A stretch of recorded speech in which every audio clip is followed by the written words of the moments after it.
Chika For pa. advice? Gagawin mo yun. Kasi nun, parang ginagawa din pala sa ibang girl. So sabi ko, Amazing. Mag-ask na advice. Wow. Sa pagkatawa ba? Like Tumataos ka na. and star. Pero siya, ano yung lagi yun? Ano na pag-iba?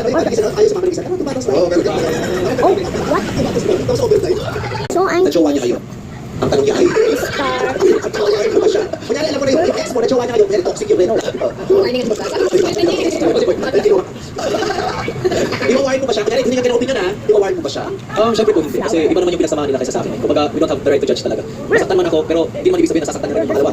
May changes naman po tayo pa. So yun, keep on living. Ginawa mo siya. Si Vanessa yung tsura yun. Yung kumalisa. Kaya naisip na ko ano, yung mas kaya ng ano, ng Girls? Kasi di ba mas friendly yung mga girls, yung mas kaya nilang Yeah, usapan. yung katok ba? Kasi naman, kasi mag-isa na yun, ewan ko.